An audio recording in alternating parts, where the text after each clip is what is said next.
Ja, ja.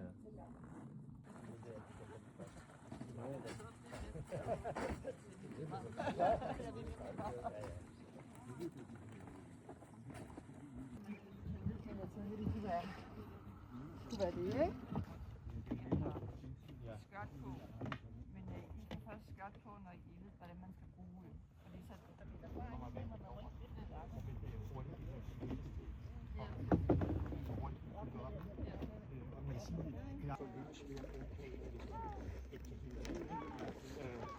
Udgangspunktet er nemlig nogle gange så er de så stramme, så der kan du bare få.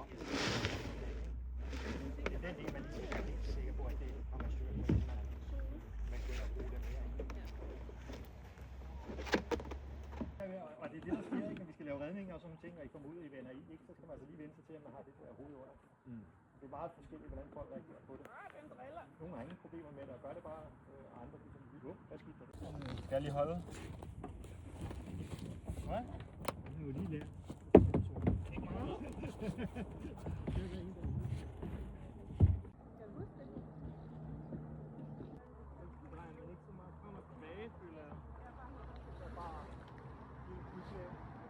Man bruger faktisk lige så meget kræfter på at skubbe fremad nede i vandet.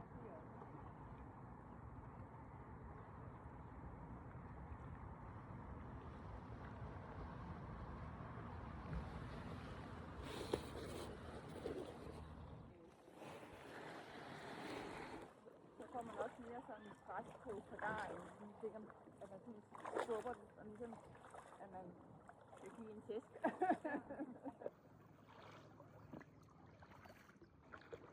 Nu får man også brugt armene rigtigt, kan man sige, ikke? Jeg kan godt mærke, at de arme er lidt synd af det her. Så nu er jeg på vej med højre, nu vil jeg godt tage til venstre. Ja, men der er man faktisk ud til højre. Ja, og tager et tag. Ja. Så man gør det faktisk lidt modsat af en cykel.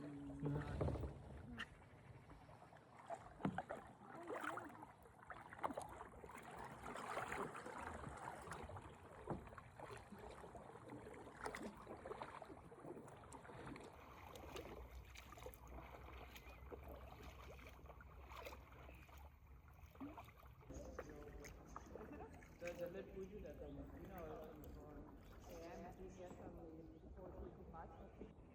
Det der er derovre.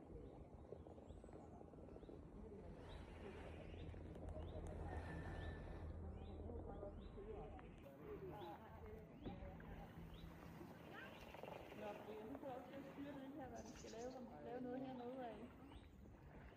Ud mod højre. Nu prøver jeg lige at vise det ved at ro fremad, ikke også? Hvordan vi gør det. Så jeg roer fremad. 1. Prøv at se, jeg begynder at dreje mod venstre.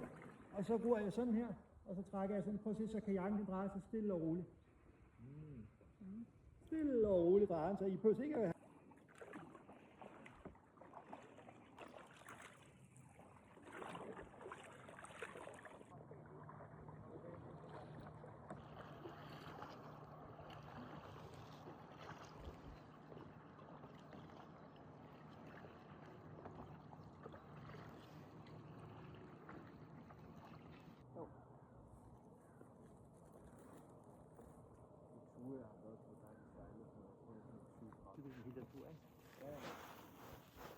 det kunne man godt tage en tur derop, men altså, der skal jo lidt logistik til, og så skal være noget, hvordan man får kajakkerne tilbage og sådan noget.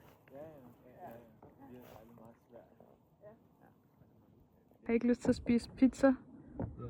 Så vil det sagt. Hvis du lige pludselig kommer ud i nogle bølger og skal til at agere lidt hurtigt, så kan den godt lidt modarbejde faktisk. Den er bedre til at